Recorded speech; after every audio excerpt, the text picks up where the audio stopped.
Torej, slike, ki visijo v tem prostoru, če jih še niste opazili, v glavnem so sončnice, sem zelo navdušena, ker je deževje ali pa deževje Semeneka, torej predstavlja bi univerza. Zakaj se imenuje univerza za tretje življenjsko obdobje Domžale? Zaradi tega del, ker smo vsi tisti, ali pa ker smo vse dekleta avtorice sedijo za tole mizo, ali to že vse vedo, tako pogumne, da so se obdobju, ko so šli v penzion, takrat, ko človek lahko večkrat odloži delo, včasih slišimo, odločile, da bodo hodile, da se bodo udeležile, možnost je bila ponujena v Domžalah, veste, da Univerza za tretje življenjsko obdobje 9. leto, ravno danes smo se pogovarjali, torej 9 let je treba hoditi in nekaj delati srčno, več ali manj, se učiti in biti srcem in dušo na en način, vzeti si čas pri stvari. Jaz poučujem že 9 let, torej 9. leto, ne moram verjeti, je to hitro minilo, ampak rezultati so danes tukaj. Restaurator imamo, kakšen seznam, ampak po vsake slike boste videli, so listki, kjer so avtorice gor napisane. Jaz bi vas samo toliko upozorila, da mogoče, ko boste slike malo bolj natančno pogledali, ne vem, so po sklopih. Jaz sem jih danes videla in sem zelo ponosna na vas in vam čestitamo k tej priliki in seveda želim tudi, da boste naprej še to uspešno delali. Ta okna, te slike, ki pa so nastale, pa pravzaprav pripovedujejo o zgodbah, o svetovih, o spominih, o željah, krepenenjih in o dejstvih.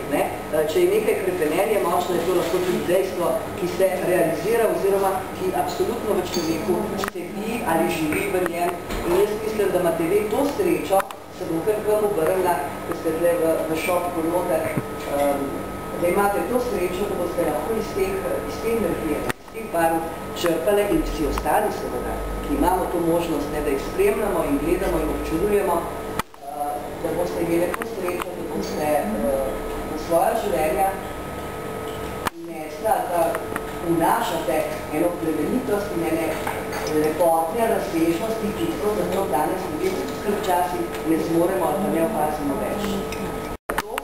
Da čeprav seveda nekatere slike so tam na robu, mi mislim, da smo pa še naprej delali, da bomo skušali mogoče še stvari postavljati, recimo ta kavarna, se zahvaljujemo v tej priliki, no, da seveda ni nič krivo, tu dela honorarno verjetno, ni za dosti ljudi, jaz bi rada, jaz mislim, da bojo še ljudje prišli, da bodo še čez praznike, da se pravi, bodo kamniki in kamniški kavarni na nek način pravzaprav popestrile in polepšale neke vsebine. Kdo bo poželil odstopati, pa popiti čaj, pa mogoče bo pogled zataval nekam v eno okno. V okno bo eno zgodbo, neke slike, da bo prijetno prišel. Hvala lepa, to bi bilo vse. Boš prišla na breg, boš moja punčka spet, na ljubav odspet, otiš na spet, na groto gre za pet, in zrano zvezaš ti, in začetaš ti svet, ko boš prišla na breg, boš začel podiral ti po raju sem in tja hodila sta prva žena in ta prvi mož. Ker ni še bilo takrat na svet tekstila, sta bila oblečena v lev lasten kost. Preljuba Franca, ženik Vanca, ni najhujši na tem svetu. Malo se smeješ, pa se ugreješ, pa na svet lepo je spet. Ko je Diogenes stanovanjenico, stanovanski vrak mu je sod. In njem čepel je. Zjutraj škorne pucal, a glede, vendar je ostal gospod.